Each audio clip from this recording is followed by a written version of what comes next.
Portero FM, la fuerza del norte. Yo quiero partir con una noticia porque hay mucha información que nos ha dado las últimas horas a nivel nacional, pero también hace poquito en materia internacional, porque es un tema que hemos conversado aquí en Razones de Estado, que tiene que ver con este acuerdo transpacífico, el TPP, en donde mucho se habló de este gran acuerdo entre grandes economías que limitan con el Océano Pacífico, de Asia, de Oceanía y de América, y también mucho se habló con la salida de Estados Unidos. Hoy Donald Trump, presidente de este gigante norteamericano, habló con sus asesores para analizar la situación de ingresar a este acuerdo, una noticia que aplaudió Japón, pero criticó la postura que podría renegociar lo que no le gustó a los japoneses. ¿Qué le parece esta vuelta de carnero, Donald Trump? Sí, lo que pasa es que Donald Trump en su elección interna, cuando fue electo presidente de la República de Estados Unidos, prometió a su gente, a sus conciudadanos, generar un estado donde decía América primero. Y eso significaba que, volvía a los cauces que le hicieron presidente de la República, fundamentalmente porque en la interna americana existe mucha duda y mucha, preocupación, porque esta apertura que el mismo sistema, liberal, neoliberal, le llaman algunos, generó en el mundo, después, particularmente después de lo ocurrido en la división de las Alemanias a través del muro de Berlín, cuando quedó solamente una hegemonía, que era la hegemonía norteamericana, con su gran bastión de economía liberal al mando y vencedora, generó vencedora en el sentido que la otra tipo de economía sugería por la denostada Alemania, etcétera, figuró finalmente como la economía que probó finalmente ser la única que existía y que podía sacar de la pobreza a los países, que incluso hoy día toca a China. Sin embargo, en lo que tú señalas respecto a este acuerdo del TPP, tiene que ver también porque Estados Unidos requiere no solamente mirarse el ombligo ellos y ver cómo ellos recuperan todo su potencial de trabajo interno, que hay una cesantía importante en Estados Unidos, fundamentalmente la pérdida de mercados, particularmente en favor de China, dado que no tiene hoy día, despreocupó su producción interna, haciendo un montón de tratados de libre comercio que finalmente terminaron dañando la interna de la economía americana. Yo creo que hoy día lo que apunta Trump es a no mirarse el ombligo, sino que a buscar nuevos acuerdos, pero a través de nuevos contratos que le den a ellos y una posibilidad más cierta y más segura de que su economía y que su fuerza laboral interna de Estados Unidos no va a variar mayormente como ha variado hasta ahora. Entonces, lo que tú señalas es importante, porque finalmente este acuerdo transpacífico, en el que estamos nosotros, el que está Chile y 10 países más, 11 países más, es muy importante, dado que Estados Unidos está ratificando que tiene interés estar en una economía más bien de tipo global, pero bajo sus condiciones. Y eso, obviamente, vamos a tener que estudiarlo con mucho más acuciosidad, a objeto de entender la letra chica de lo que pretende Estados Unidos, y has planteado un tema muy interesante que nos va a llevar, de alguna manera, a entender que este proceso económico interno de Estados Unidos le va a generar muchas disputas. No olvides que hoy día hay una disputa interesante con una guerra comercial que todavía no se levanta entre China y Estados Unidos por lo mismo, y entre Estados Unidos y Rusia, a propósito del tema de Siria, que probablemente tratemos más tarde, Enrique. Claro, un tema que está igual dividiendo el tema de Siria, por ejemplo, porque Rusia, los diplomáticos rusos están solicitando que los países no participen de este bombardeo de este país de Medio Oriente. Alemania ya se bajó, que ha sido un aliado histórico en los últimos 30, 40 años de Estados Unidos al respecto. Así es. Lo que pasa ahí también, Enrique, es que hoy día no hay pruebas. No hay pruebas suficientes para saber que en Siria el gobierno de Assad generó, un envenenamiento interno a través de armas químicas. Claro. Y yo creo que esa falta de prolijidad que se ha visto hoy día, que incluso llevó a que Donald Trump suspendiera su viaje a Lima, que tenía los próximos días, a propósito de un encuentro, digamos, con los países, digamos, americanos en Lima, generó a su vez una escalada de seguridades que también pretendió, entre otros, Alemania, Inglaterra, Francia, que son los países que normalmente han acompañado a Estados Unidos con esto. Y, a su vez, ha generado también un estar a la defensiva de Estados Unidos, de Rusia, por Estados Unidos, porque, en el fondo, Trump, en su ya lenguaje bastante, digamos, irreverente, irrespetuoso e imprudente, muchas veces lo que ha causado ha sido más encono. No olvidemos, Enrique, distinguidos auditores, la pugna que digamos, mediática que vivió el presidente Trump con el presidente de Corea del Norte, Kim, hace pocas semanas atrás, respecto a los misiles que cruzaron Japón y todo este tema importante en esa parte del mundo. Entonces, el lenguaje de Trump ha sido, digamos, muy discursivo y poco tino, que ha llevado a que también Rusia se proteja, y ha advertido también a las otras potencias que no hay hoy día condiciones que aseguren que lo que está escribiendo como razón el presidente Trump para atacar Siria, que tiene que ver con esta guerra química, con este atentado químico que ocurrieron hace unos pocos días atrás, vaya a ser condición, digamos, de una guerra o un ataque premeditado del que está ya trabajando Trump hace algunos días desde el Pentágono, Enrique. Así es que no es una cosa menor que hoy día estamos frente a una circunstancia que obliga a Estados Unidos a replantearse, porque el hecho que se baje Alemania o otros países están esperando más pruebas significa que no hay cosas claras, y la inteligencia entre esos países, que es muy fluida, algo tienen que estar diciendo, porque no están hoy día todas las condiciones para ir, digamos, como grupo, como Occidente, a atacar a un Estado como Siria, que es apoyado prácticamente en todas sus líneas de producción, diplomática, etcétera, por Rusia. Entonces, ojo con lo que está pasando allá, y porque eso podría encender una chispa más allá de todas las circunstancias que hoy día están pasando en estos bloqueos comerciales que se prometen, digamos, China y Estados Unidos. Este tema también viene a agitar un tema de insospechadas consecuencias que ojalá la diplomacia pueda arreglar, Enrique. Claro, antecedentes bien ambiguos que ya ocurrieron posterior al atentado a las Torres Gemelas. Recordemos que Estados Unidos presentó 3 o 4 tesis diferentes de los ataques que realizó a Irak, ¿no? Recordemos que empezó que fue terrorismo, luego que fue 4 o 5 teorías que nunca se confirmaron y que terminaron con la muerte de Saddam Hussein. Así es. Eso era un tema ya antiguo, que se aprovechó como circunstancia. Todo lo que era Bin Laden en ese minuto también era parte importante. Bin Laden fue parte de los equipos importantes de inteligencia norteamericanos, conocíamos bien lo que era, y todo el tema musulmán puso en tela de juicio la botada de las Torres Gemelas, y eso generó a su vez todo un movimiento enorme que cambió la inteligencia y el trato que hay hoy día respecto de cómo se entra y cómo se sale de Estados Unidos y cómo se vive ahí adentro. Yo creo que a partir de ese tema, claramente hay digamos, circunstancias como las que tú señalas, que apuntan a que, o sea, en los conflictos normalmente no siempre son siempre, digamos, de un origen económico más que político, tienen que ver con que Trump también, y los gobiernos de Estados Unidos, porque estoy hablando también, no estoy hablando de ahora, estoy hablando también de Carter, para adelante, que ha sido muy después de la guerra del petróleo, etcétera, estamos viendo ahí que siempre Estados Unidos lo que ha querido hoy día es privilegiar la energía para sus ciudadanos, y eso lo ha llevado a tener y a ejercer guerras enormes para no tener problemas con el petróleo. O sea, entonces, eso que tú señalas tiene un trasfondo que era la riqueza digamos del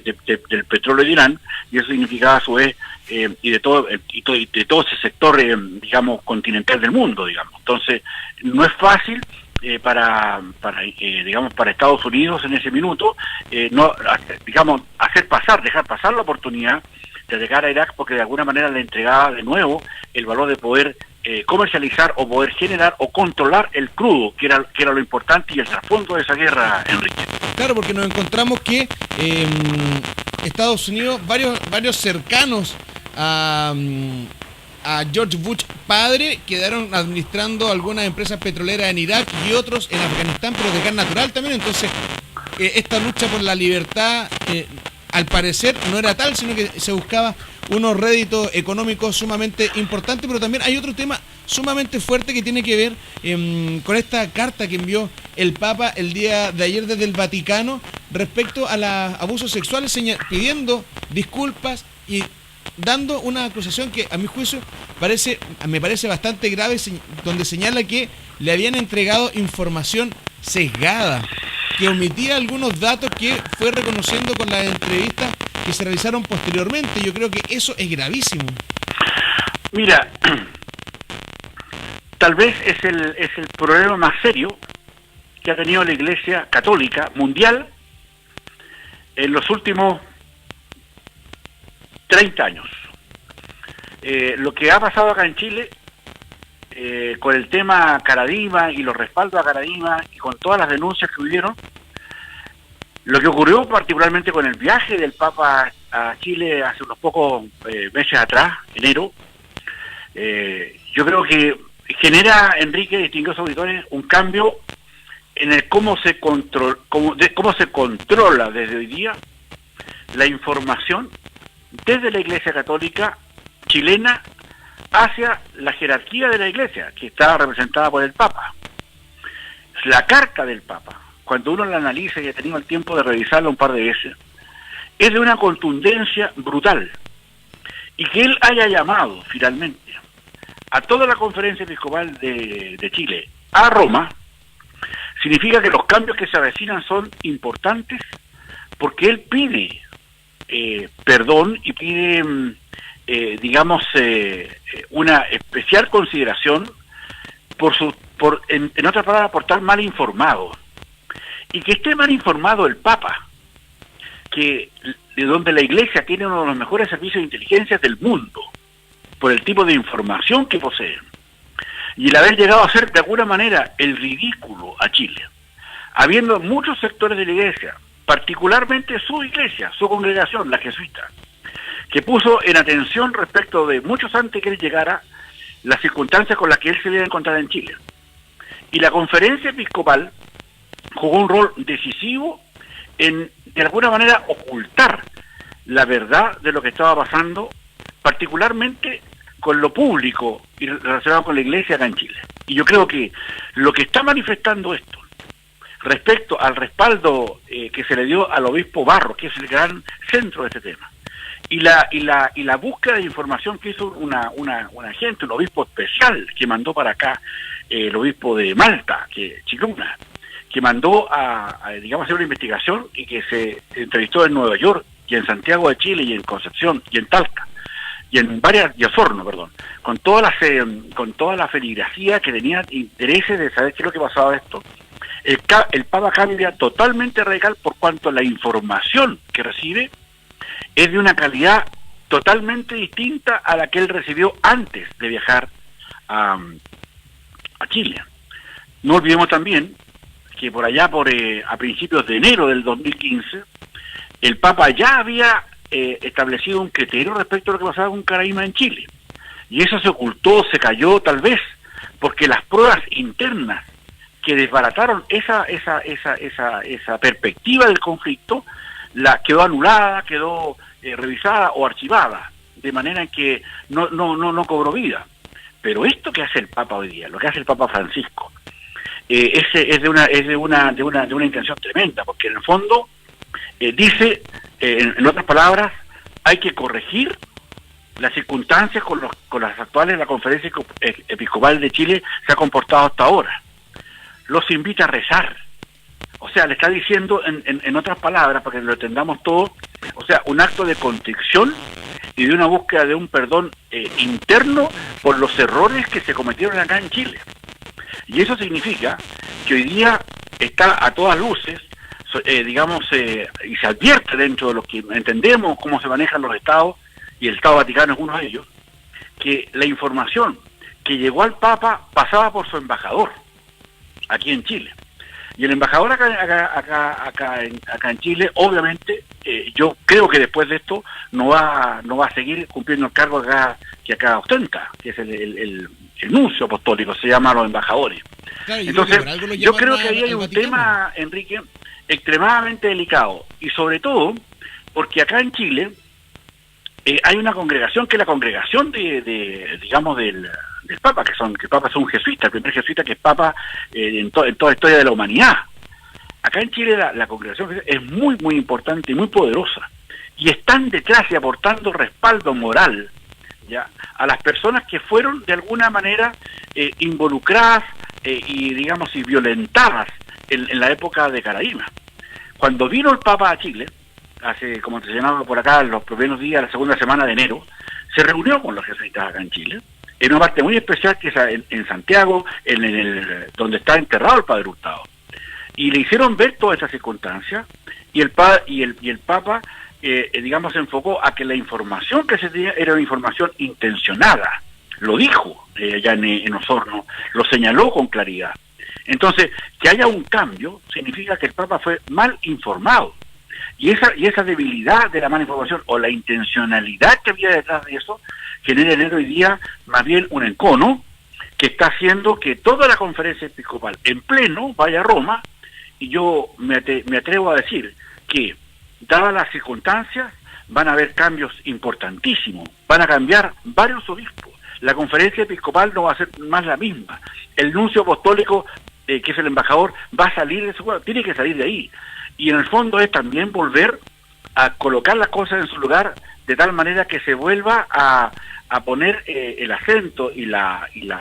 obra y digamos y el trabajo en lo que es la Iglesia Católica, porque ahora aparentemente con esto se deberán corregir una serie de señales que se han estado dando mal en los últimos años, Enrique. Yo creo que el Papa nos tiene muy atentos. Hoy día sale publicado en la primera página del Diario Vaticano la carta que envía y cómo él pide de alguna manera digamos perdón a estas personas que fueron víctimas, y que hoy día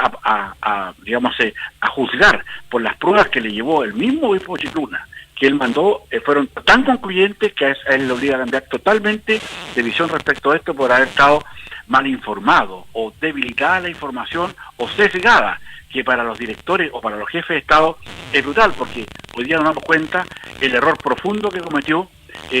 por estar mal informado, y por eso está el Papa hoy día pidiendo perdón, y por eso que está llamando a toda la conferencia episcopal a Roma en pleno. Se van todos para allá, en una cosa que es inédita en la Iglesia, que no pasa siempre y que probablemente va a provocar un cisma dentro de la Iglesia chilena, que va a apuntar a arreglar todas las circunstancias que hoy día están pasando y que no fueron capaces en su momento de poder controlarlas o poder, digamos, esclarecerlas para beneficio de los católicos y en general de toda la comunidad de nuestro país, Enrique. Claro, porque nos encontramos que esto no sucedió ni siquiera cuando se dio y salió a la luz pública los grandes hechos de abusos sexuales a menores que pusieron en jaque, casi jaque mate, la Iglesia Católica en Boston y en Estados Unidos durante la década del 2000, sí, donde fueron cientos de millones de dólares lo que pagó la Iglesia Católica por restitución e incluso por mantener el silencio en el caso que estamos hablando de cientos de víctimas de abusos sexuales. Bueno, es parte de los resultados de una política del silencio que aplicó la Iglesia durante muchos años. Y yo creo que eso de alguna manera viene a ratificar lo que ha pasado en Boston y lo que ha pasado en Chile y lo que ha pasado en otros lugares del mundo, a que tiene que haber un control. La Iglesia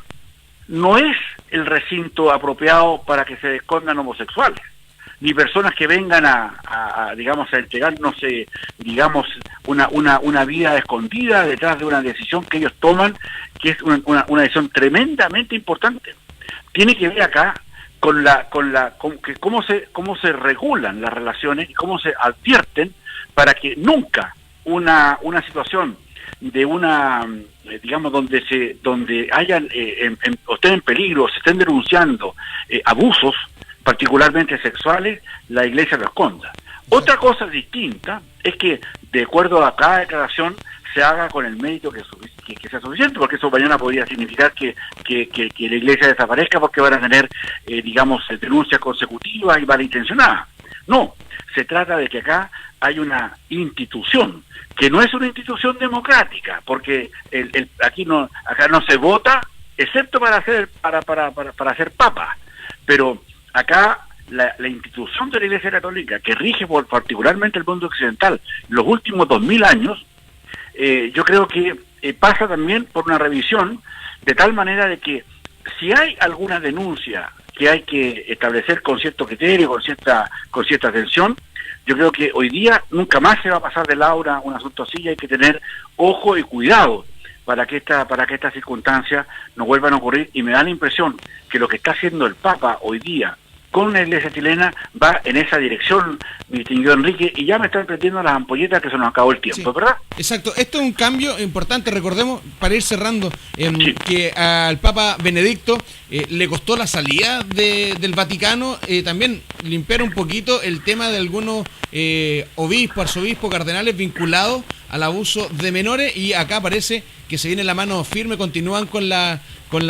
mano firme de Benedicto en este tema. Así es, Spencer, se nos fue el tiempo. Yo le quiero agradecer este contacto. Nos encontramos el lunes a las 9 de la mañana con otras razones de Estado. Muchas gracias, Enrique. Lo que hemos hecho es muy importante. Seguramente este tema va a dar mucho que hablar, el tema del Papa y la conferencia episcopal citada a Roma, pero yo creo que es el inicio de una corrección en las políticas internas de la Iglesia, y bienvenidas sean. Un abrazo. Gusto saludarte y saludos cordiales para las miles de personas que nos están escuchando en nuestro norte. Muchas gracias, Enrique. Gusto saludarte de nuevo.